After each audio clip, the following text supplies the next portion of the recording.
ආයුබෝවන් සුබ දවසක්. අදත් ඔබ එක්වන්නේ කුරුගෙදර අධ්‍යාපන වැඩසටහන් මාලාවේ ගිණුම්කරණය විෂය සම්බන්ධ සාකච්ඡාවට අප පෙර සාකච්ඡාවේ ඉදිරි කොටස මේ අද සාකච්ඡාව හා සම්බන්ධයි. ඉතින් විශේෂයෙන්ම අපි සාකච්ඡා කරා පසුගිය වතාවේ ආයෝජන ව්‍යාපෘති ඇගීම් සම්බන්ධයෙන් මූලික ආයෝජනය ගලපා ගැනීමට අදාළ ගැළපීම් සාකච්ඡා කරන්න යෙදුණා. ඒ වගේම අද දිනේදී අපි මේ සාකච්ඡාව ඉදිරියට කරගෙන යාමට අපේක්ෂා කරනවා.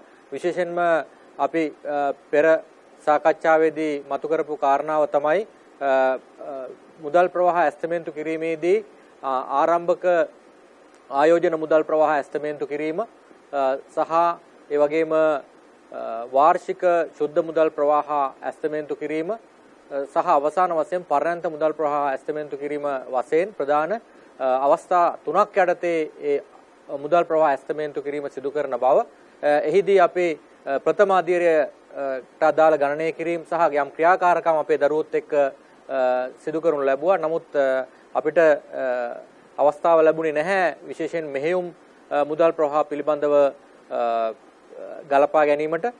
මම මේ අවස්ථාව කරගන්නවා විශේෂයෙන්ම මෙහෙයුම් මුදල් ප්‍රවාහ සහ පරණත මුදල් ප්‍රවාහ වලට අදාළව උදාහරණ සාකච්ඡා කරමින් මේ සාකච්ඡාව ඉදිරියට ගෙන යන්නට අදත් මා සමග සම්බන්ධ වෙනවා අපේ ඉසුරු මානවඩු ආචාර්යතුමා.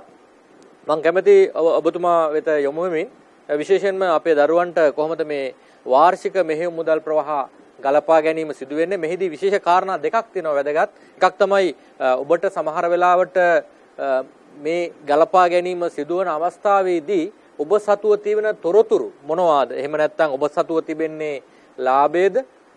ඒ ලාභය ගලපා ගැනීමේදී අදාළ වන ආකෘතිමය රාමුව විශේෂයෙන්ම වැදගත් වෙනවා. මෙහිදී ඇත්තරම මේ අපේ මුදල් ප්‍රවාහ ප්‍රකාශ පිළියෙල කරන අවස්ථාවේ ඉඳලා මුදල් ප්‍රවාහ ප්‍රකාශය අපි ඔබ දන්නවා මෙහෙයුම් මුදල් ප්‍රවාහ ප්‍රකාශය පිළියෙල කිරීමේදී අපි ඍජු ක්‍රමය සහ වක්‍ර ක්‍රමය වශයෙන් ක්‍රම දෙකකට පිළියෙල කරනවා. මේ වෙනකොටත් අපේ දරුවෝ මේ සම්බන්ධයෙන් හොඳින් දන්නවා. ඉතින් ඒ කරුණු පිළිබඳවත් ඒ අතර සම්බන්ධය පිළිබඳවත් හොඳින් අවබෝධ කර ගැනීම ඉතාම වැදගත් වෙනවා. මම හිතනවා විශාල කාර්යභාරයක් තියෙනවා ඉසුරු සර්ට මේ සම්බන්ධයෙන් මනාව පැහැදිලි කරන්න කොහොමද බදුපසු මුදල් ප්‍රවාහ ගණනය කරනු ලබන්නේ විශේෂයෙන්ම වක්‍ර ක්‍රමය මත පදනම් වෙච්ච මුදල් ප්‍රවාහ ගණනය කිරීම යටතේ මෙහෙයුම් මුදල් ප්‍රවාහ ගණනය කිරීම යටතේ ඒ වගේම කොහොමද ඍජුවම අපි කතා කරා මීට පෙර සාකච්ඡාවකදී මුදල් ප්‍රවාහ ඇස්තමේන්තු කිරීමේදී වැදගත් වන කාරණා මොනවද කියලා. ඒ යටතේ අපි කතා කරේ වැදගත් වන ඒවා විතරයි. ඒතර වැදගත් වන ඒවා විතරක් අපි ගැනීම සමාන වෙන්නට ඕනේ සත්‍ය වශයෙන්ම වැදගත් නොවන ඒවා ඉවත් කරාට පස්සේ ලැබෙන පිළිතුරට. ඉතින් මේ දෙක සංසන්දනය කිරීම ඉතාම වැදගත් වෙනවා. මම කැමති ඉසුරු සර් වෙත යොමු වෙන්න කොහොමද අපි දරුවන්ට පැහැදිලි කරන්නේ මේ ගැළපීම සම්බන්ධයෙන්. ඔව් බොහොම ස්තුතියි අපේ අනුර සර්. දැන් අපි අපේ අනුර සර් කියපු විදිහට දැන් අපි ඉන්නේ මේ මුදල් ප්‍රවාහවල දෙවන අවස්ථාවේ. ඒතර මේ දෙවන අවස්ථාව තමයි වාර්ෂික මෙහෙයුම් මුදල් ප්‍රවාහ. අනුර සර් කියපු විදිහට අපි දැනටමත් මූලික ආයෝජනය කොහොමද හදන්නේ කියන එක අපේ දූල පුතාලා දැන් හොඳටම දන්නවා. දැන් අපි දෙවන අවස්ථාවේදී අපි සාකච්ඡා කරමු වාර්ෂික මෙහෙයුම් මුදල් ප්‍රවාහ කොහොමද ගණනය කරගන්නේ. මම මීට පෙරත් සාකච්ඡාවල දූල පුතාලට පැහැදිලි කළා මේ අපි දැන් කරන්නේ ඇස්තමේන්තු. මේ සත්‍ය දේවල් නෙමෙයි ඇස්තමේන්තු. එතකොට වාර්ෂික මෙහෙයුම් මුදල් ප්‍රවාහ අපි ගණනය කරනකොට එහෙම නැත්නම් ඇස්තමේන්තු කරනකොට අපි මේක අපි සාකච්ඡා කරන්නම් අපේ අනුරස උදාහරණයක් ගත්තා. යම් ප්‍රස්තුතයක් නිර්මාණය කරා. අපි අනුරස අපි සාකච්ඡා කරේ ඖෂධ නිෂ්පාදන ගාරයක්. ඖෂධ නිෂ්පාදනය කරනවා. ඒතර ඖෂධ නිෂ්පාදනය කරනකොට නව යන්ත්‍රයක් අපි අත්පත් කරගත්තා. ඒතර ඒවා අපි සාකච්ඡා කළා කොහොමද මූලික ආයෝජනය මුදල් ප්‍රවාහය අපි ගණනය කළා මේ වෙනකොට. දැන් අපි බලමු දැන් ඒ විශාල වත්කම අත්පත් කරගෙන දැන් ඒ තුලින් මෙහෙයුම් ප්‍රතිඵලයක් දැන් ලැබෙනවා. ඒතර ඒක එක වසරක් නෙමෙයි වසර කීපයක් තුල අනාගතයේදී ලැබෙන්න පුළුවන්. අපේ අනුසය කීප විතර වසර 15ක් 20ක් අනාගතයේදී වාර්ෂිකව අපිට මෙහෙයුම් ප්‍රතිඵල ලැබෙනවා. මොනවද මේ මෙහෙයුම් ප්‍රතිඵල? දූල පුතාලා පොඩ්ඩක් හිතන්න මේ උදාහරණය තුලින් හිතන්න. දැන් මේ ඖෂධ පෙත්ත සකස් කරලා අපි පාරිභෝගිකයන්ට විකිණීමට අවශ්‍යයි. ඒ විකිණීම තුලින් අපිට අනාගතයේදී විකුණුම් ආදායමක් ජනිත වීමට අපේක්ෂිතයි. ඒතර ඒ තුලින් අපිට අනාගතයේ මුදල් ප්‍රවාහයක් ලැබෙනවා. ඒත් එක්කම ඒ අමුද්‍රා ඒ ඖෂධ පෙති නිෂ්පාදනය කරන්න ගියාම ඒකට අවශ්‍ය වෙන අමුද්‍රව්‍ය. ඒකට අවශ්‍ය ද්‍රව්‍ය ටික ලබා ගන්න. ඒතර ඒ සඳහා ව්‍යාපාරයේ විසින් මුදල් ලබා දිය යුතුයි. මුදල් ගලාගෙන යෑමක් තියෙනවා. එතකොට එතන අපිට දැන් සාකච්ඡා වුණා විකුණුම් සහ ගැනුම්. විකුණුම් සහ ගැනුම්. එතකොට ඒ විකුණුම් සහ ගැනුම් ඊටත් අමතරව විශේෂයෙන්ම තියෙනවා සමහරලාට ඒ ව්‍යාපාරය කරගෙන යනකොට නඩත්තු වියදම් තියෙනවා. සමහරලාට විදුලි වියදම් අපි ගෙවන්න වෙනවා. ඒතර ඔය ආකාරයට වාර්ෂිකව මේ ව්‍යාපාරය කරගෙන යනකොට විවිධ වියදම් ව්‍යාපාරයේ දරන්න ඕනේ. ඒවා මුදලින් ගලාගෙන යනවා. ඒතර අන්න ඒ කාරණා සියල්ලම සම්බන්ධ කරගෙන අන්නේ මුදල් ගලා ඒම් සහ මුදල් ගලා යෑම් අතර වෙනස අපිට කියන්න පුළුවන් වාර්ෂික මෙහෙයුම් ශුද්ධ මුදල් ප්‍රවාහය කියලා. එතකොට ඒ වාර්ෂිකව තමයි ඒක සිද්ධ වෙන්නේ. දැන් අපි අනුරසය කතා කරා මූලික ආයෝජනය. මූලික ආයෝජනය කොහොමද වෙන්නේ කියලා. දැන් මේ කතා කරන්නේ ආයෝජනය නිසා ව්‍යාපාරය ක්‍රියාත්මක වෙනකොට වසරෙන් වසර ලැබෙන මුදල් ප්‍රවාහ සහ ගෙවන මුදල් ප්‍රවාහ ව්‍යාපාරය කරගෙන යනකොට. එතකොට දැන් උදාහරණ මම හිතනවා දූල පුතාලට පැහැදිලි විකුණුම් වෙන්න පුළුවන් වියදම් වෙන්න පුළුවන් විවිධ. එතකොට මේ දෙක අතර වෙනස තමයි අර මෙහෙයුම් මුදල් ප්‍රවාහ කියලා අපි සලකා බලන්න. එතකොට දැන් දූල පුතාලට පැහැදිලිව පේනවා අපි මෙන්න මේ සමීකරණය අපි මීට පෙරත් අපි සාකච්ඡා කළා. අපිට දූල පුතාලට දෙන්න පුළුවන් අපි අනුරසරුත් ඒක මතු කරා මුදල් ප්‍රවාහ ප්‍රකාශය සහ මේ අපි මේ මුදල් ප්‍රවාහ ප්‍රකාශයක් සහ මෙන්න මේ බදුපසු මුදල් ප්‍රවාහය සහ බදුපසු මුදල් ප්‍රවාහ සහ බදුපසු ලාභය අතර ඔය සම්බන්ධයන් තියෙනවා. මේ සම්බන්ධයන් මනාව පැහැදිලි කර ගැනීම අපේ දූල පුතාලට අතිශය වැදගත්. ඒ නිසා මම හිතන්නේ මම මේක මීට පෙර පැහැදිලි කරන නිසා වැඩි වෙලාවක් ගන්න නැහැ මේක පැහැදිලි කරන්න. දූල පුතාලට බදුපසු ශුද්ධ ලාභය දීලා තිබ්බොත් කොහොමද ඒක බදුපසු මුදල් ප්‍රවාහය බවට පරිවර්තනය කරන්න කියලා මේ වෙනකොටත් අපි සාකච්ඡා කරලා තියෙන්නේ. එතකොට එකෙන් පොලි වියදම එකතු කරනවා ඊට අමතරව මුදල් මේ නොවන දේවල් අපි නැවතත් එකතු කරලා ඒ බදුපසු ලාභය පරිවර්තනය කරගන්නවා බදුපසු මුදල් ප්‍රවාහයට. දැන් අපි බලමු අපිට මෙන්න අපේ අනුසය කියපු විදිහට ඍජු ක්‍රමයටත් දරුවන්ට තොරතුරු දෙන්න පුළුවන්. දැනටමත් දරුවෝ දන්නවනේ විකිණීමෙන් අත්පිට විකුණනහම මුදල් ප්‍රවාහයක් අපිට ලැබීමට නියමිතයි අනාගතයේදී. ඒතර අත්පිට ගන්නව නම් මුදල් ප්‍රවාහයක් එළියට යෑමට නියමිතයි. සමහරලාට ඍජුවම සුරුසර් දැන් එතකොට මෙතනදී විශේෂයෙන් අපි අවධානය යොමු කරන කාරණාව තමයි කලින් ක්‍රමේදී බදු පෙරලාභය හෝ බදු පසුලාභය දීලා තියෙනවා. හැබැයි මේකෙදී අපි කතා කරන්නේ ඍජුවම අදාළ වන ඒවා විතරයි. ඔව්. අදාළ වන පිරිවැය පමණයි.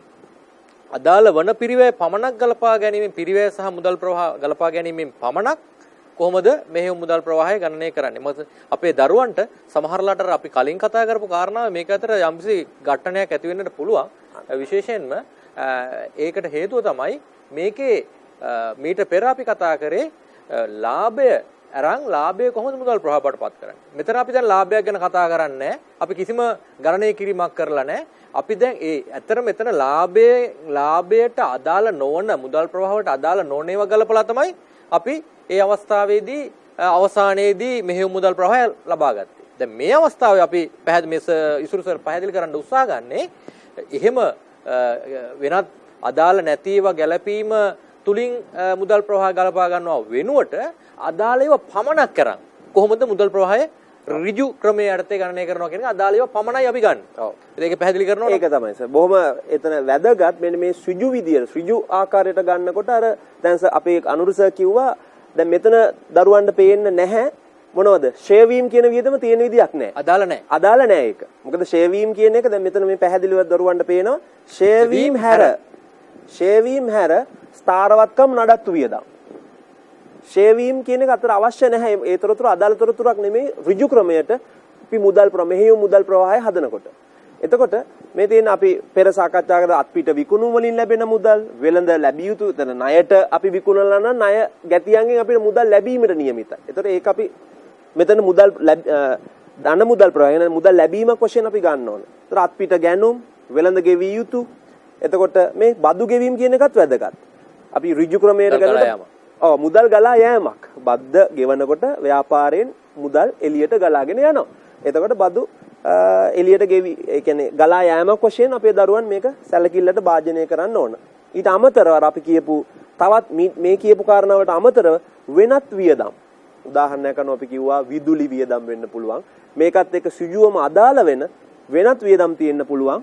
ඒකත් මුදල් එළියට ගලාගෙන යෑමක්. එතකොට දැන් දූල පුතාලට පැහැදිලි මේ මුදල් ප්‍රවාහය වාර්ෂික මෙහෙයුම් මුදල් ප්‍රවාහය ගණනය කරනකොට අදාළ වෙන කාරණා අපේ දූල පුතාලට බොහොම පැහැදිලි ඇති කියලා අපි විශ්වාස කරනවා. එතකොට අපි ඊළඟට අපි දෙවෙනි ක්‍රියාකාරකමට යමුනේ. ඔව්. දැන් ඒ කියපු කාරණා ඊටාම හොඳට තේරුම් ගන්න මේ ක්‍රියාකාරකම ඊටාම වැදගත්. ඒ නිසා අපි දරුවන්ට ආරාධනා කරනවා මේ ක්‍රියාකාරකමට අදාළ තොරතුරු ඉක්මනට සටහන් කරගන්න.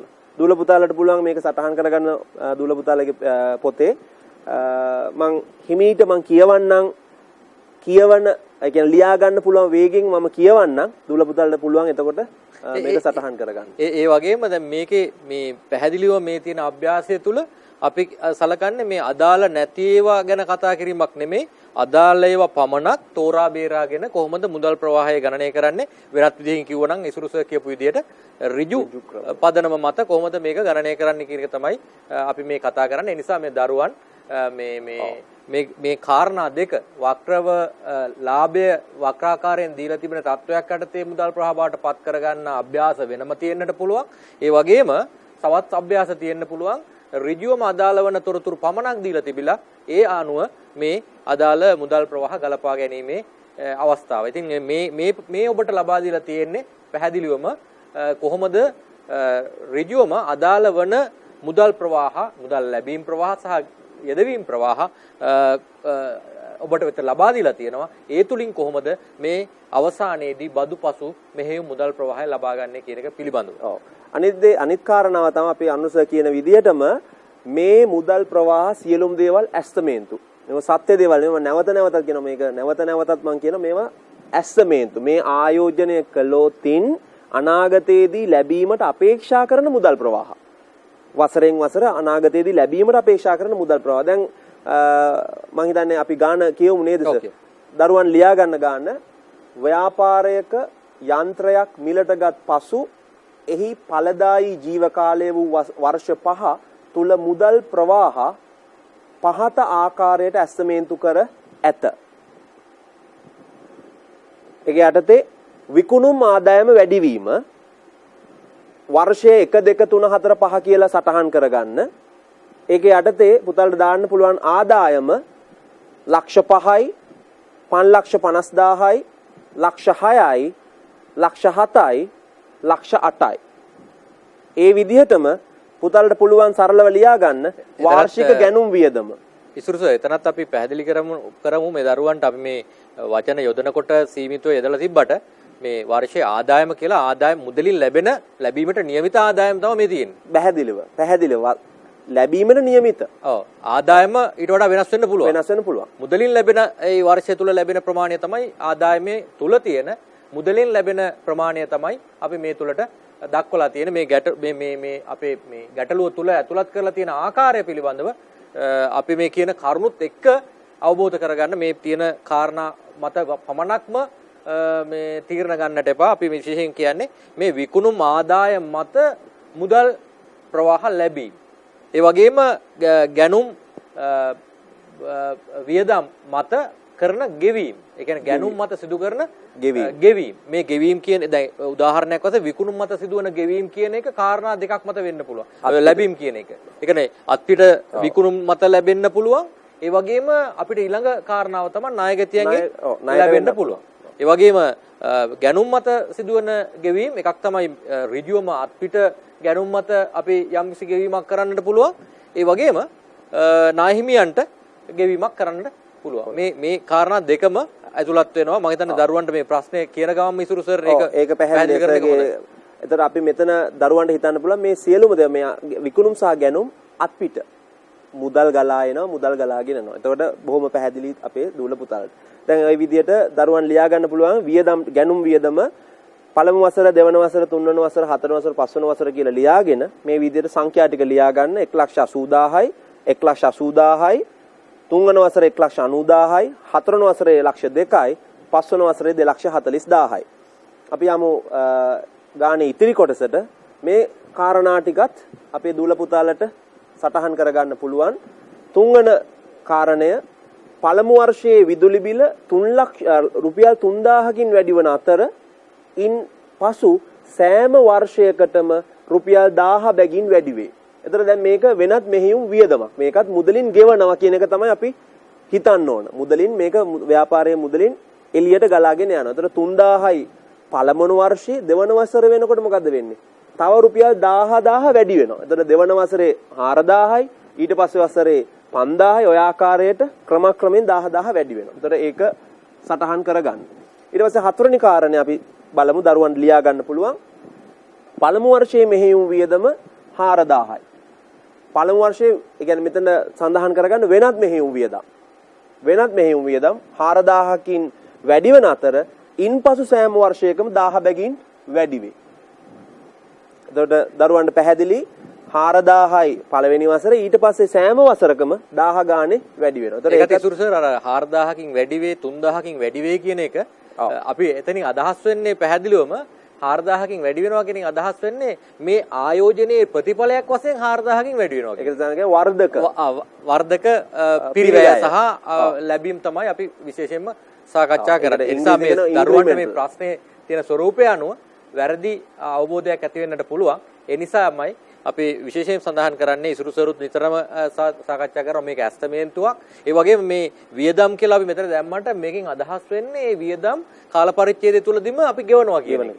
යම් විදිහකින් එහෙම නොගෙවනවා නම් අපිට කියන්න පුළුවන් අභ්‍යාසය තුලම මේ වියදම් වලින් 75%ක් එම අදාළ වර්ෂයේදීම ගෙවන්නට ඕනේ. ඊටු 25% ගෙවන්නේ ඊළඟ වර්ෂයේ ආදි වශයෙන් අපිට ලබා දුන්නොත් පමණයි අපි විශ්වාස කරන්නේ ඒ මුදල් ඒ කාලය තුලදීම මුදල් ප්‍රවාහ බවට පත් වෙන්නේ නැහැයි කියලා.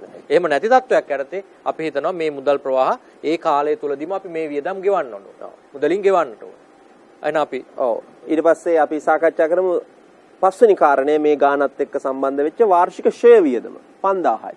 දැන් දූල පුතාලා බලන ඇයි වාර්ෂික ෂෙයා දුන්නේ කියලා. අන්න ඒකස හොඳ කාරණයක් අපිට සාකච්ඡා කරන්න ඇයි වාර්ෂික ෂෙයා දුන්නේ. දැන් මේක අපි ඍජු ක්‍රමයට කරන්නේ. ඇයි වාර්ෂික ෂෙයා දුන්නේ? එතන දූල පුතාලා හිතන්නේ ඇයි වාර්ෂික ෂෙයා දුන්නේ මේ ගානේ කියලා. මේක ඍජු ක්‍රමය. ඍජු ක්‍රමයට මේ ෂෙයා කියන එක අදාළ වෙන්නේ නැහැ. නමුත් ඇයි මේ ගානේ ෂෙයා වීම දුන්නේ? අන්න හොඳ කාරණයක්. දැන් දූල පුතාලට ඒක පැහැදිලි කරන්න පුළුවන්.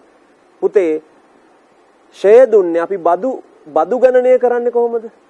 බදු ගණනය කරනකොට අපිට ශුද්ධ ලාභය ගණනය කරන්න අවශ්‍යයි. ඒතර ශුද්ධ ලාභය මත තමයි බද්ද ගණනය වෙන්නේ. මොකද දීලා තියෙන්නේ ලාභයෙන් 130ක බද්දක් ගෙවිය යුතුය. අන්න. එතකොට අන්න ඒ කාරණය නිසා තමයි අපිට මේ ෂෙයා කියන වියදම අවශ්‍ය වෙන්නේ. මොකද ලාභයෙන් 130ක බද්දක් ගෙවිය යුතුයි කියලා තියෙනවා. ඒ කියන්නේ අපි අනිවාර්යයෙන්ම මොකක් හදා ගන්න ඕනද? අපි ශුද්ධ ලාභය ගණනය කරගන්න ඕන.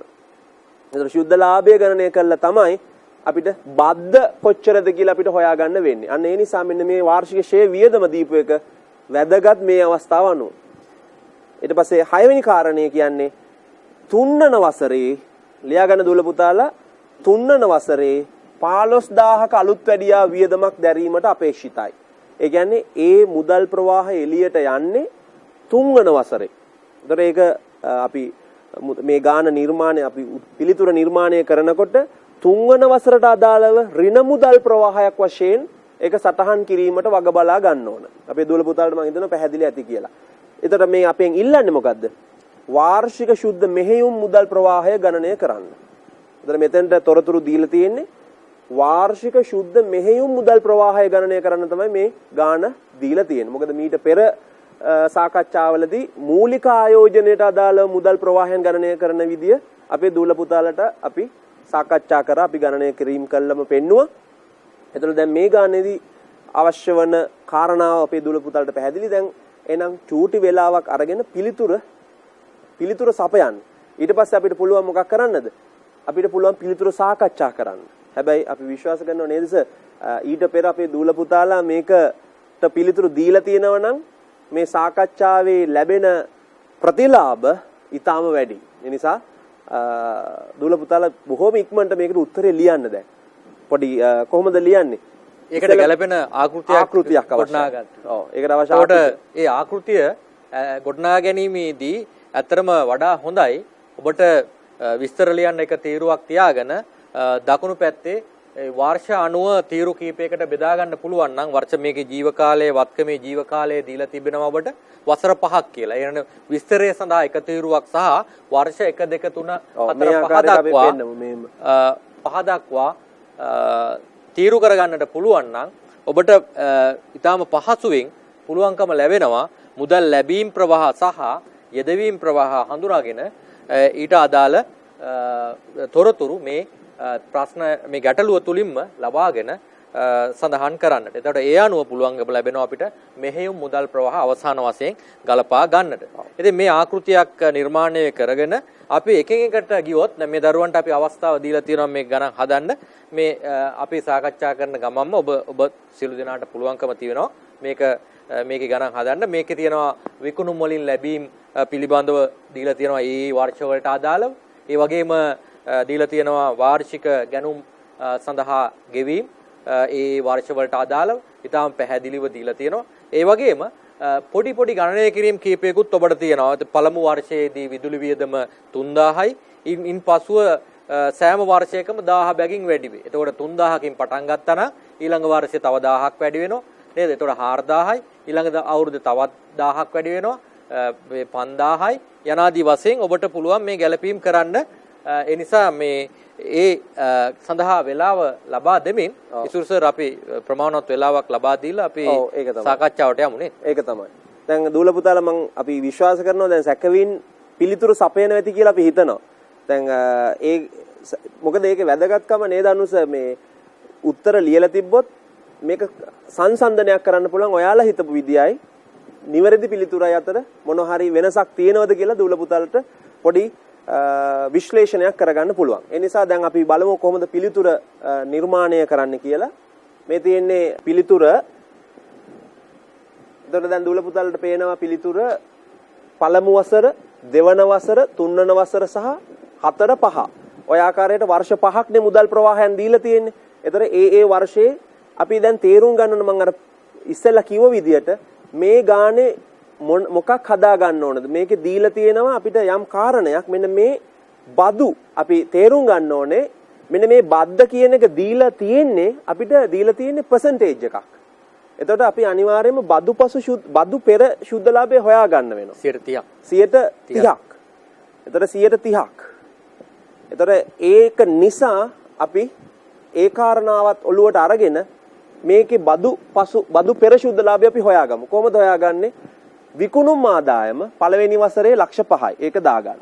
දෙවන වසරේ 5,50,000යි. තුන්වන වසරේ ලක්ෂ 6යි. හතරවන වසරේ ලක්ෂ 7යි. පස්වන වසරේ ලක්ෂ 8යි. එතකොට ඒ ටික එකතුව තමයි මේ ඊළඟ රූලේ තියෙන ඒවම තමයි මුළු විකුණුම් ආදායම වශයෙන් දාලා තියෙන්නේ. ඒක අපේ දූල පුතාලට බොහොම පැහැදිලි. මුළු විකුණුම් තුලින් ලැබී. මොකද මේවා අත්පිට. අපේ අනුස පැහැදිලිව ඒක අවධාරණය කරනවා. එතකොට මේකේ අත්පිට තමයි සිද්ධ වෙන්නේ. හරි. ඊට පස්සේ අපි බලමු ගැනුම් වියදම් සඳහා ගෙවීම. අපි මේ වචනේම පාවිච්චි කරමු. මත දූල පුතාලට බොහොම පැහැදිලි. ගැනුම් සඳහා ගෙවීම.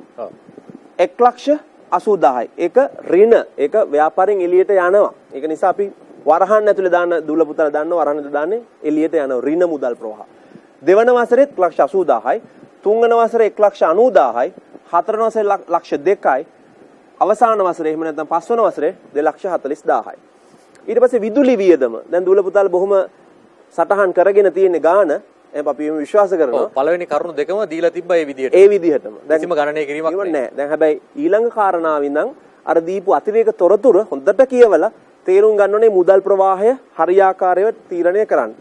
විදුලි වියදම පැහැදිලිව ගානේ දීලා තියෙනවා. පළවෙනි වසරේ රුපියල් 3000යි කියලා. ඊට පස්සේ සෑම වසරකම 1000 බැගින් වැඩි වෙනවා කියලා දීලා තියෙනවා. ඒ කියන්නේ මේ බලන්න දෙවන වසරේ වලට 4000යි. තුන්වන වසරේ වලට 5000යි. ඊළඟ වසරේ වලට 6000යි. අවසාන වසරේ වලට 7000යි. දුල පුතාලට පැහැදිලි ඒක. අපි මේ විදිහටම අපි බලමු වෙනත් මෙහෙයුම් වියදම්. ඒකේ දීලා තියෙනස පළවෙනි වසරේ 4000යි. මුදල් ගෙලියට ගලා යෑමක්. ඒතර 4000 දාලා ඊට පස්සේ සෑම වසරකම රුපියල් 1000 බැගින් වැඩි වෙනවා කියලා තියෙනවා. එතකොට 4000ට 1000ක එකතු වුණාම 5000යි. 5000. ඊට පස්සේ 6000යි. 7000යි. 8000යි. ඔන්න දැන් තමයි වැදගත් කාරණයක් මෙතන සාකච්ඡා වෙනවා. දැන් මොකද අපි මේක වෙන පාටකින් දැම්මේ. ෂෙයා වීම. මොකද ඒක මුදල් නොවන ප්‍රවාහයක්. එතකොට මේ මුදල් නොවන ප්‍රවාහයක් වුණාට මේක අපි දැම්මේ අපි හොයාගත යුතුයි බදු පෙර සුද්ධ ලාභය. ඒක නිසා තමයි අපි මෙන්න මේ ෂෙයා වියදම මෙතන සලකා බලන්නේ. නමුත් දූල පුතාලට පැහැදිලිව පේනවා මෙහෙයුම් මුදල් ප්‍රවාහය ගණනය කරනකොට නැවතත් ඒ අඩු කරපු වියදම නැවතත් එකතු කරලා තියෙන බව දූල පුතාලට පේනවා. ඒක නිසා අපි මේ 5000යි කියලා දීලා තියෙනවා ගානේ. දීලා තියෙනවා ගානේ නිසා කෙලින්ම අපිට ඒක කිසිදු බයක් සැකක් නැතුව 5000 කියන එක ෂෙයා වියදම කොෂන් අඩු කරන්න පුළුවන්. ඒක දරුවන්ට අපි හිතනවා තේරුම් ගන්න පුළුවන් කියලා. ඊට පස්සේ අලුත් වැඩියා වියදම. ඒක සුවිශේෂ වසරක් දීලා තියෙනවා. ඒ වසර මොකද්ද? තුන්වන වසර. ඒතර තුන්වන වසර විතරයි මේ මුදල් එළියට ගලාගෙන යන්නේ. ඒතර ඒ 15000ක් දාන්න ඕනේ. ඒතර දැන් බලන්න මෙන්න මේ ටික එකතුව. ඒ කියන්නේ මුදල් ගලා යෑම විතරක්ම නෙමෙයි දැන්. අන්න ඒක හොඳට තේරුම් ගන්න ඕන. මේ තමයි පළවෙනි වසරේ වියදම් ටික එකතුව. මොකද මෙතන ෂෙයා වීමක් තියෙනවනේ. ඒතර ෂෙයා වීම කියන්නේ මුදල් ගලාගෙන යෑමක් නෙමෙයි. නමුත් කාල පරිච්ඡේදයට දාලා වියදමක්. අපි මොකද ඒකට හේතුව තමයි අපි බදු පෙර සුද්ධ ලාභය හොයා ගන්න ඕනේ. ඒකයි කාරණා. එතකොට මුළු වියදම් මේ ටික එකතුව මුළු වියදම් 1,92,000ක්. 1,92,000යි මුළු වියදම පළවෙනි වසරේ. ඒ ආකාරයට මම වියදම් ටික එකතුව බොහොම ඉක්මනට කියන්නම්. දෙවන වසරේ 1,94,000යි. තුන්වන වසරේ මුළු වියදම් 2,21,000යි. හතරවන වසරේ මුළු වියදම් 2,18,000යි. පස්වන වසරේ මුළු වියදම් 2,60,000යි. එතකොට මුළු ආදායමෙන් මුළු වියදම අඩු වුණාම මොකද ලැබෙන්නේ? මුළු ආදායමෙන් මුළු වියදම අඩු වුණාම අපිට ලැබෙනවා බදු පෙර සුද්ධ ලාභය. බදු පෙර සුද්ධ ලාභය. අන්න ඊට පස්සේ තමයි කාරණාව තියෙන්නේ. බද්ද දීලා තියෙන්නේ කොහොමද? ඒ කියන්නේ ලාභය මත 130ක් ඇවිල්ලා තියෙන්නේ. ඒ කියන්නේ මේකට 130ක්. ඒ තමයි බදු පසු සුද්ධ ලාභය. නමුත් බදු පසු සුද්ධ ලාභය සමාන වෙන්නේ නැහැ බදු පසු මෙහෙයුම් මුදල් ප්‍රවාහයට. ඒක අපි මේ වෙනකොටත් බොහොම පැහැදිලිව අපේ දූල පුතාලට පැහැදිලි කරලා තියෙන්නේ. ඒ බදු පසු සුද්ධ ලාභය දීලා තියෙනවා නම් ඔන්න මේ කාරණා දෙකම මෙතන සාකච්ඡා වෙනවා. බදු පසු සුද්ධ ලාභය දීලා තියෙනවා නම් ඒක මෙහෙයුම් මුදල් ප්‍රවාහය බවට පත් කරගන්න දූල පුතාල මොකද කරන්න ඕනේ? අර මුදල් නොවන ප්‍රවාහය නැවත ඇඩ් බැක් කරන්න ඕන. නැවත එකතු කරන්න ඕන. දැන් ඒක මනාව පැහැදිලි වෙනවා. අන්න එතකොට දූල පුතාලා මතක ඇතුව මෙන්න මේ 5000 එකතු කරන්න. එතකොට හැම වසරම අපි 5000 ගානේ මෙහෙම එකතු කරලා තියෙන්නේ. දූල පුතාලට පැහැදිලිව පේනව නේද? එතකොට තමයි අපිට ලැබෙන්නේ මොකද්ද? ෂෙයා වියදම එකතු කරාම තමයි ලැබෙන්නේ මෙහෙයුම් මුදල් ප්‍රවාහය. බදුපසු. ඔව්. ඒක බොහොම පැහැදිලි. බදුපසු. මොකද මේ මෙහෙයුම් මුදල් ප්‍රවාහය බදුපසු. ඇයි අපි බද්ද අඩු කරලාද නැද්ද තියෙන්නේ? මේ බද්ද අඩු කරලා තියෙන්නේ. බද්ද අඩු කරලා තියෙන්නේ. මේ ලියලා තියෙනවා බද්ද කියලා. ඒකත් එක්ක ඉසුරු සර්ගේ මේ සාකච්ඡාවේ වැදගත්ම කොටස තමයි මෙන්න මේ කාරණාව. ඉසුරු සර් විතා පැහැදිලිව කිව්වා මේ මෙතන අපි මම හිතන්නේ අපේ දරුවෝ මේ සම්බන්ධයෙන් නැවත අවධානය යොමු කරනවා නම් හොඳයි. ඔබට මතක ඇති මම හිතන්නේ ඉසුරු සර් කිව්වා බදුපසු ලාභය දී ඇති අවස්ථාවකදී කොහොමද ඔබ බදුපසු මුදල් ප්‍රවාහ ලබා ගන්නේ? ඒ අවස්ථාවේදී ඔබ කරන්නට ඕනේ මොකද්ද? බදුපසු ලාභයට මුදල් ප්‍රවාහ වලට බල නොපාන යම්කිසි වියදමක් තියෙනවා නම් ඒවන් නැවත එකතු කළ යුතුයි කියලා. එකතු කිරීමෙන් පස්සේ තමයි මුදල් ප්‍රවාහය ලැබෙන්නේ කියලා. එන්නේ මේ සමීකරණය තමයි මේ තියෙන්නේ බදුපසු ලාභය. බදුපසු ලාභයට මුදල් ප්‍රවාහයන් කෙරෙහි බල නොපාන වියදම් 5000යි මේ හැටියට මේ උදාහරණය හැටියට දෙන ෂෙයා වීම පමණයි. ඒ අනුව වර්ෂයේ අවසානයේදී බදුපසු මුදල් ප්‍රවාහය ගලපගෙන තිබෙනවා. ඉතින් මේක තමයි මම හිතන්නේ මේ උත්තරය තුල තිබෙන වැදගත්ම කාරණාව අපේ දරුවන්ට ඉදිරියේදීත් ඔබගේ මේ ගැටලු විසඳා ගැනීමේදී සහ මුදල් ප්‍රවාහ ඇස්තමේන්තු කිරීමේදී මෙහෙයුම් මුදල් වාර්ෂික මෙහෙයුම් මුදල් ප්‍රවාහ ඇස්තමේන්තු කිරීමේදී මේ ගැළපීම ඉතාමත්ම වැදගත් වෙනවා. මම නැවතත් මතක් කරේ මේ ඉසුරු සර් සඳහන් කරපු කාරණාව තවදුරටත් මේ දරුවන්ට වටහා දීමට අවශ්‍ය නිසා. ඔව් සර්. එහෙනම් අපි මීළඟ මාතෘකාවට අපි අවතීර්ණ වෙමු. ඊට පෙර අපි මේක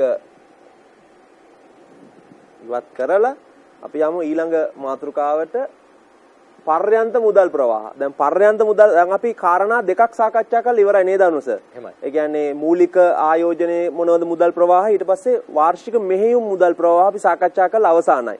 දැන් අපිට තියෙන අවසාන කාරණය පර්යන්ත මුදල් ප්‍රවාහ. අනුස මොකද හිතන්නේ පර්යන්ත මුදල් ප්‍රවාහ පිළිබඳව? මම හිතනවා දැන් අපේ මූලික මුදල් ප්‍රවාහ මූලික ආයෝජනයේ මූලික මුදල් ප්‍රවාහය ගණනය කරා. ඒ වගේම විශාල ගැළපීම් සහිතව ඉසුරු සර් ගණනය කරා වාර්ෂික මෙහෙයුම් මුදල් ප්‍රවාහය. එහෙම කරපු ඔබට ඇත්තටම මේ ගණනය කිරීම ඉතාම සුළු දෙයක්.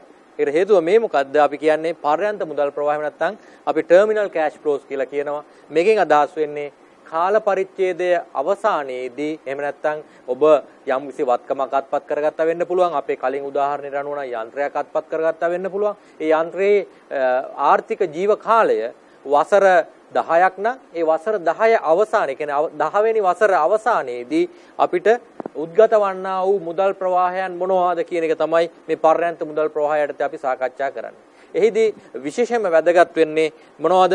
ආයෝජනය. මේ අපි අද කරන නව ආයෝජනය අද කියලා අපි අදහස් කරන්නේ බිඳු වර්ෂය කියලා අපි කිව්වා. ඒ බිඳු වර්ෂයේ කරන ආයෝජනයේ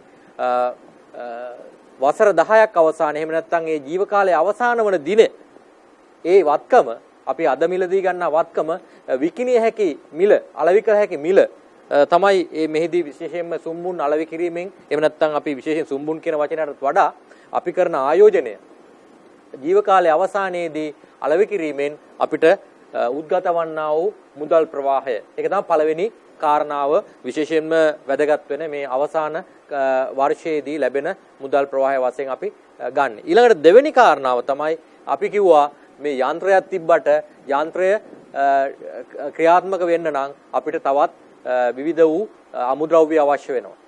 ඒ වගේම සේවකයන් අවශ්‍ය වෙනවා. ඔවුන්ට වැටුප් ගෙවන්නට වෙනවා. මේ වගේ යම්කිසි අතිරේකව මේ අපි ගන්නා වූ ආයෝජන තීරණය නිසාම අතිරේක පිරිවැයක් අපිට නැත්නම් අතිරේක මුදල් යෙදවීමක් නැත්නම් ආයෝජනයක් සිදු කරන්නට වෙනවා. කෙටි කාලීන ආයෝජනයක්.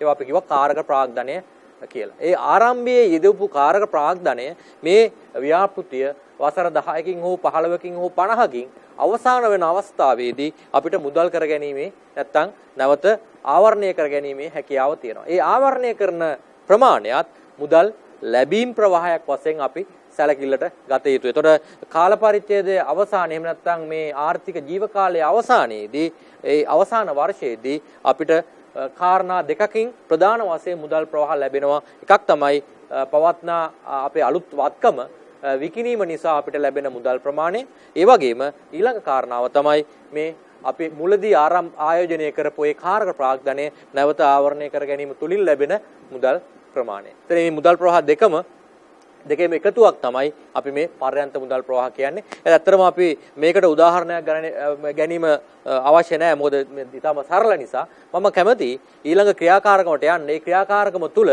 මම මුලින් කතා කරා ආයෝජනවක පිරිවැය කොහොමද හඳුනාගන්නේ නැත්නම් ආයෝජනයක මුදල් ගලා යාම, සුද්ධ මුදල් ගලා යාම හඳුනා ගන්න ආකාරය. ඒ වගේම ඉසුරු සර් කතා කරා මෙහෙයුම් මුදල් ප්‍රවාහය වාර්ෂික මෙහෙයුම් මුදල් ප්‍රවාහ ගණනය කරන්නේ කොහොමද කියලා. නැවතත් මම කතා කරා මේ පර්යන්ත මුදල් ප්‍රවාහ කොහොමද ගණනය කරන්නේ. අදාළ ආයිතමයන් දෙකයි අපි කතා කරේ. ඒ කියන්නේ වත්කම විකිණීමෙන් ලැබෙන මුදල සහ කාර්ය ප්‍රාග්ධන ආවරණය කිරීමෙන් ලැබෙන මුදල කියන කාරණාව. දැන් අපි මේ සියලුම කාරණා අන්තර්ගත වන පරිදි ක්‍රියාකාරකමක් සූදානම් කරලා තියෙනවා. ඒ ක්‍රියාකාරකම තුලින් අපි විශ්වාස කරනවා මේ සියලුම කාරණා හොඳින් වටහා ගන්නට හැකියාව ලැබේ කියලා ඉසුරු සර් හරි ප්‍රසිද්ධයි මේ ගණන් කියවන්න. ඒ නිසා මම ආරාධනා කරනවා මේ අපේ දරුවන්ට ලියා ගන්න මේ ගාන අවස්ථාව දෙනවා නම් පොඩ්ඩක් ගාන කියවලා මම හිතනවා හොඳයි කියලා එතකොට මේ දරුවන්ට මේ සක්‍රියව සම්බන්ධ වෙන්න පුළුවන් අපේ මේ ක්‍රියාකාරකම් සමග. ඔව්. එහෙනම් අපි අනුසර් කියපු විදිහට දැන් දූල පුතාලට පුළුවන් මේ ගානත් සටහන් කරගන්න දූල පුතාලගේ පොත්වල. මොකද නැත්තම් පස්සේ ආපහු මේ වැඩසටහනට පස්සේ ආවර්ජනය කරන්න ගියාම තමන් ගාව ගාන ලියාගෙන නැති වුණාම පොඩ්ඩක් අපහසුතාවයටපත් වෙන්න වෙනවා. ඒ නිසා අපි බොහොම ආදරෙන් අපේ දූල පුතාලගෙන් ඉල්ලනවා ගාන සටහන් කරගන්න. මම කියවන වේගයෙන් අපි අනුසර් කියපු විදිහට ලියන වේගයෙන් මම කියවන්නම් ගාන. ටිකක් සාපේක්ෂව අපි මේ කාලයත් එක්ක තමයි මේ වැඩසටහන කරන්නේ. ඒ නිසා ටිකක් වේගිනුත් කියවනවා.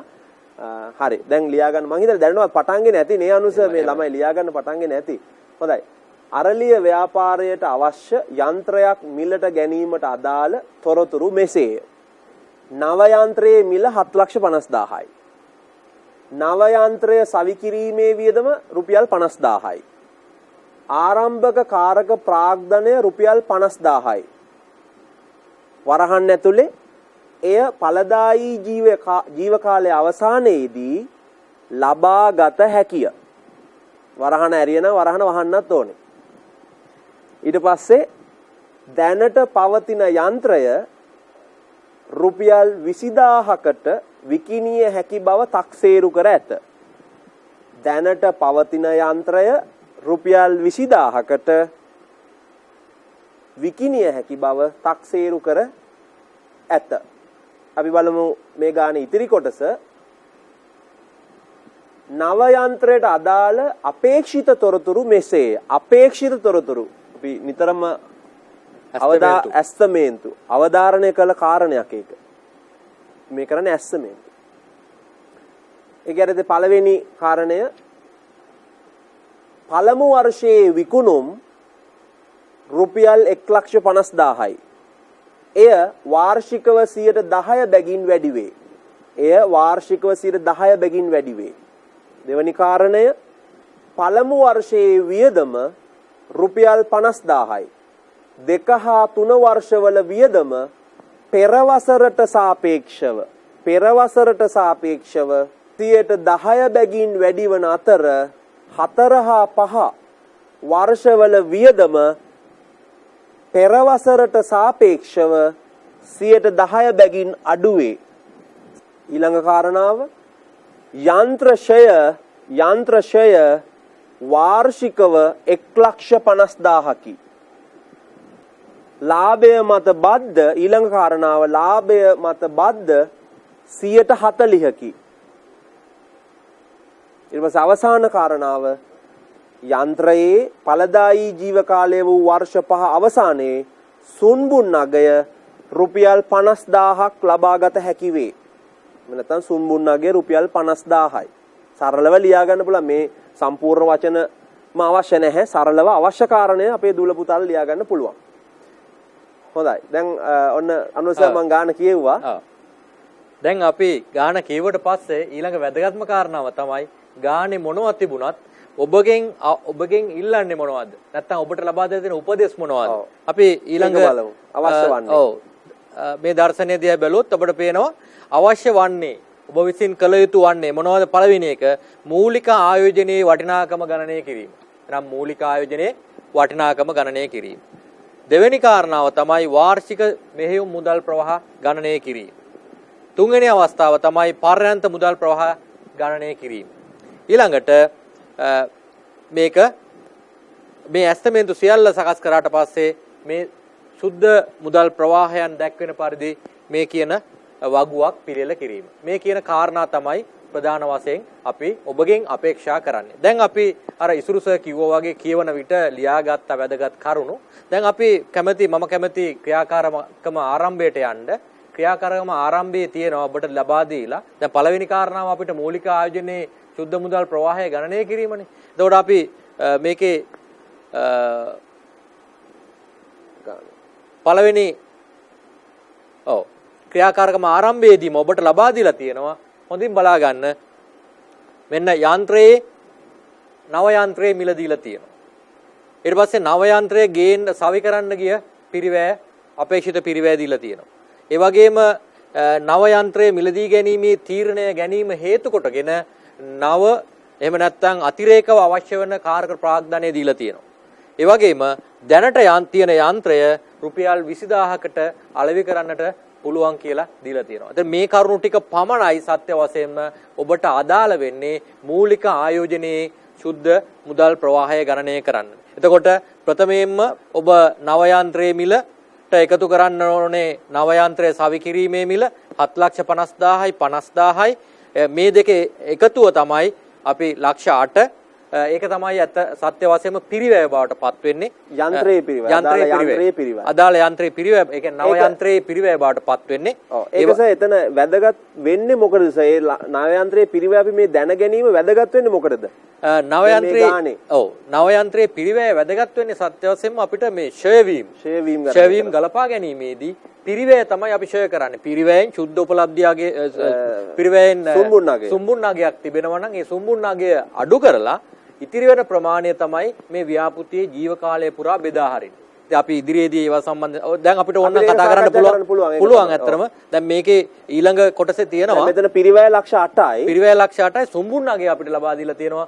සුම්බුන්නගය කීයද මේකේ 50000ක් වශයෙන් මට යන්ත්‍රයේ පළදා ජීවිත කාලයේ අවසානයේ සුම්බුන්නගය 50000 මේ තියෙන්නේ වශයෙන් ලබා දීලා තියෙනවා. එතකොට වත්කමේ නව වත්කමේ මිල ගැනුම් මිල 7,50,000යි ඊට අමතරව සවි කරන්න ගිය පිරිවැය 50,000යි ඒ අනුව 8 ලක්ෂයයි ඒ 8 ලක්ෂයෙන් අපි 50,000ක් නැවත අඩු කරනවා ව්‍යාපෘති අවසානයේදී සුම්බුන්නගය අපේක්ෂිත සුම්බුන්නගය 50,000යි ඒ 50,000 අඩු කරපුවාම මෙහි වටිනාකම සත්‍ය වශයෙන්ම 7,50,000. ඒ කියන්නේ ෂෙයා කළ හැකි අගය. ෂෙයා කළ හැකි වටිනාකම 7,50,000යි. මේ ව්‍යාපෘතියේ ජීව කාලය වසර 5යි. එහෙනම් වසර 5න් මේක බෙදුවාන් පස්සේ අපිට ලැබෙනවා 1,50,000යි. මේ ගැටලුවේ නම් ඒ 1,50,000 ඔබට ලබා දීලා තියෙනවා. ඒ නිසා ගණනය කිරීමක් අවශ්‍ය වෙන්නේ නැහැ. හැබැයි සමහර ගැටලුවලදී සමහර අභ්‍යාසවලදී ඔබ වෙත ලබා දීලා නැහැ මේ අගය.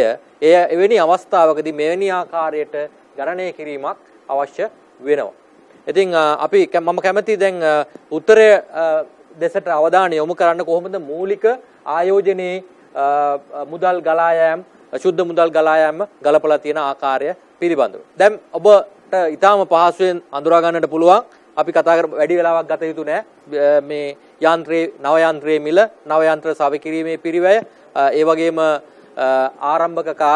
ආරම්භයේදී අවශ්‍ය අතිරේක කාර්ක ප්‍රාග්ධනය ඒ වගේම අපිට පුළුවන්කම ලැබෙනවා දැනටත් පවතින යන්ත්‍රය අලෙවි කිරීමෙන් රුපියල් 20000ක් මේ කියන ආයෝජනයෙන් ආවරණය කරගන්න. ඒ අනුව අපිට සත්‍ය වශයෙන්ම අවශ්‍ය වෙන්නේ 7,50,000යි 50,000යි 50,000යි 8,50,000ක් නෙමෙයි. ඒකෙන් 20000ක් ආවරණය කරගන්න පුළුවන් දැනටමත් තියෙන යන්ත්‍රය අලෙවි කිරීම තුලින්. ඒ නිසා අපිට අවශ්‍ය වෙන්නේ මූලික ආයෝජනයේ වශයෙන් සුද්ධ වශයෙන් අවශ්‍ය වෙන්නේ 8,30,000ක් පමණයි.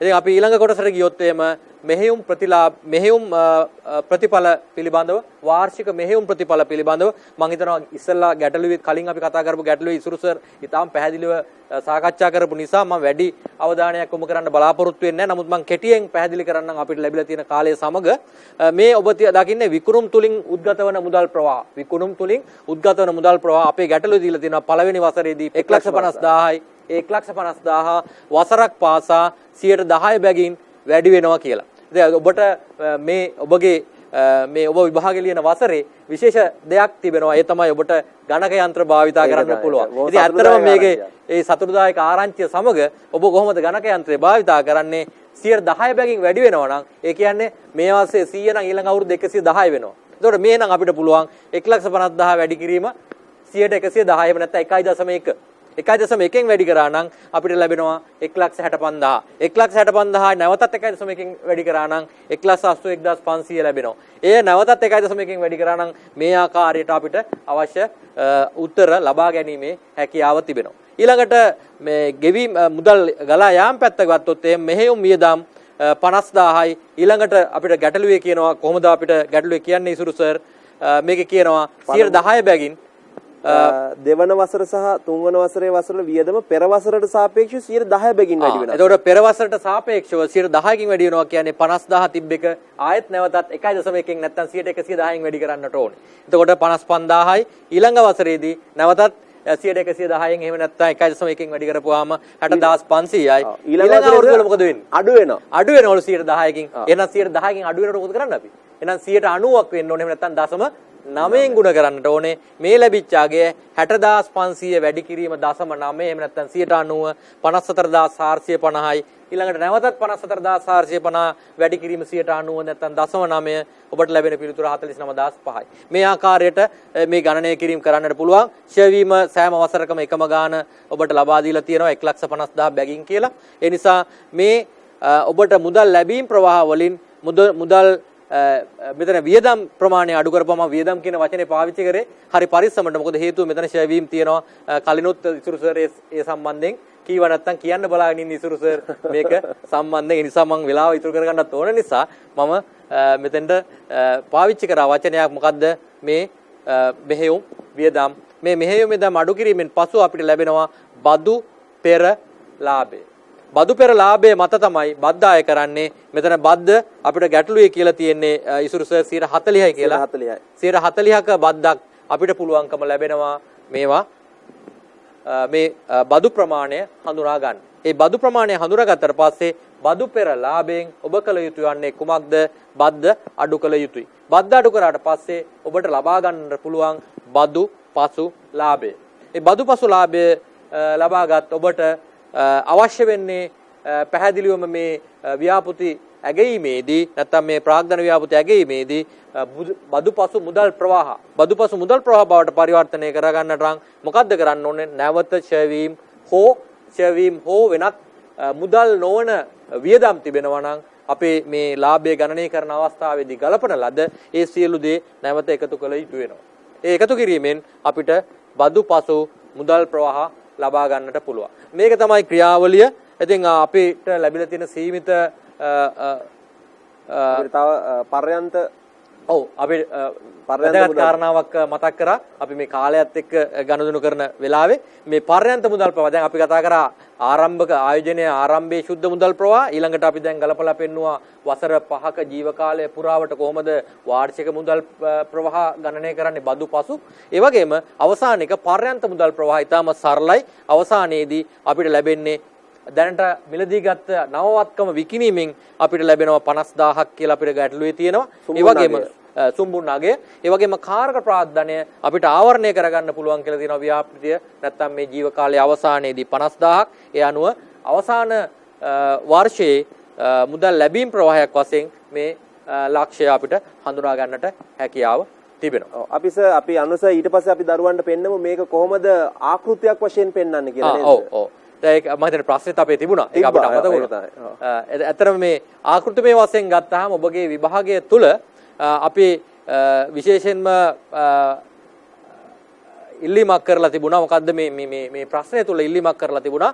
ඔබට මේ වගුවක මේ මූලික මුදල් ප්‍රවාහ සහ මේ සියලු පර්යන්ත මුදල් ප්‍රවාහ සහ මෙහෙයුම් මුදල් ප්‍රවාහ පැහැදිලිව ඉදිරිපත් කරන්නට කියලා ඔබට මේ ආකාරයට ඉදිරිපත් කිරීමේ හැකියාව තියෙනවා. ඉතින් මෙතනදී මම පැහැදිලිව කියන්නට ඕනේ ඔබගේ ගැටලුවේ සඳහන් කර නිසා පමණක් ඔබ මෙහෙම ඉදිරිපත් කළ යුතු වෙනවා. නැත්නම් ඔබට මේ සියලුම දේවල් එකම වගුවක් තුල වුණත් ඉදිරිපත් කිරීමේ හැකියාව තියෙනවා. නමුත් මේ ගැටලුවේදී ඔබට උපදෙස් දීලා තියෙනවා පැහැදිලිවම කොහොමද කළ යුතු වන්නේ කියලා. ඒක තමයි පළවෙනි එක ආරම්භක මුදල් ප්‍රවාහ පෙන්වන්න ලේඛනයක්.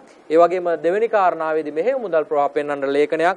ඒ වගේම අවසානයේදී පර්යන්ත මුදල් ප්‍රවාහ පෙන්වන්න ලේඛනයක් සහ තුන්වෙනි අවස්ථාවේදී අපිට දීලා තියෙන හතරවෙනි අවස්ථාවේ දීලා තියෙනවා මේ සියලු දේවල් අන්තර්ගත වන පරිදි වගුවක් පිළියෙල කරන්නට කියලා. ඉතින් මේ වගුව තමයි අපි මේ පිළියෙල කරලා තියෙන්නේ. අපිට ඉසුරු සර් අනුර සර් පොඩි එකතු කිරීමක් කරන්න උත්සාහ කරනවා. මොකද මේ පාඩම අපි සාකච්ඡා කරේ 16.1 කියන නිපුණතා මට්ටම. දැන් මේකෙන් පස්සේ අපි සාකච්ඡා කරන්න ඕන 16.2 කියන නිපුණතා මට්ටම. ඒකේ තමයි මේ විවිධ ශිල්පීය ක්‍රම භාවිතා කරලා මේ මුදල් ප්‍රවාහ අපි අග යන්න ඕන. ඒතර දූල පුතාලට පුළුවන් අපේක්ෂාවක් තියාගන්න අපි නැවත ඊළඟ මේ වැඩසටහනකින් අපිට පුළුවන් ඒ 16.2 කියන නිපුණතා මට්ටම, ඒ කියන්නේ මේ ගිණුම් කරන උසස් පෙළ ගිණුම් කරන අවසාන මාතෘකාව. අපි 16.2ත් එක්ක අනුසාර අපිට සම්බන්ධ වෙන්න පුළුවන්. දරුවන්ට ඉතාම වැදගත් කාරණාවක් මේ ඉසුරුස සඳහන් කරේ. ඇත්ත වශයෙන්ම අපි දැන් මේ දක්වාම කරලා තියෙන්නේ මොකද්ද? මේ ආයෝජන ව්‍යාපෘති ඇගයීමේ පියවරයන් වල පළවෙනි පියවර තමයි විකල්ප ඇගයීම, දෙවෙනි පියවර තමයි මුදල් ප්‍රවාහ ඇස්තමේන්තු කිරීම, තුන්වෙනි පියවර තමයි මේවා ඇගයීමට වාජනය කිරීම නැත්නම් විශ්ලේෂණය කිරීම. අපි ඊළඟ අධ්‍යයනයේදී 16.2 නිපුණතා මට්ටමේදී අපි බලාපොරොත්තු වෙනවා මේ ලබාගත් මුදල් ප්‍රවාහ විවිධ වූ ශිල්ප ක්‍රම භාවිතා කරලා ඇගීමට ලක් කරන්නට අපි අපේක්ෂා කරනවා. ඉතින් මම හිතනවා මේ දක්වා මුදල් ප්‍රවාහ ඇස්තමේන්තු කිරීම පිළිබඳව හොඳ අවබෝධයක් අපේ දූ දරුවන්ට ලැබෙන්නට ඇති. ඉතින් මේ ගණනය කිරීම නැවත නැවත පරීක්ෂා කිරීම තුළ ඔබට පුළුවන් වෙනවා මේ නිපුණතාවය ලබා ගැනීමට. ඉතින් අපි ඊළඟ වැඩසටහනකලොත් මේ වගේ ගණනය කිරීම සහ ඒවා අපි කියනවා අගය කිරීම නැත්නම් ඇගීමට වාජනය කිරීම තුළ කොහොමද ආයෝජනය සම්බන්ධ තීරණයක් ගන්න. ඒ කියන්නේ මේ ආයෝජනය පිළිගන්නවද? එහෙම නැත්නම් ප්‍රතික්ෂේප කරනවද? එහෙම නැත්නම් මේකේ වාසිදායකද නැද්ද කියන එක සම්බන්ධයෙන් තීරණයක් ගැනීමට අවස්ථාව ලැබෙනවා. ඉතින් ඒ අවස්ථාව අපි ඊළඟ වැඩසටහන් වලින් උදා කරලා දීමේ අපේක්ෂාව ඇතිව අපි සූදානම් ඉසුරුසරුත් මමත් මේ අද දින වැඩසටහනෙන් සමුගන්නට ඔබ සියලු දෙනාටම සුබ දවසක් ප්‍රාර්ථනා කරමි. බොහොම ස්තුතියි. ආයුබෝවන්. ආයුබෝවන්.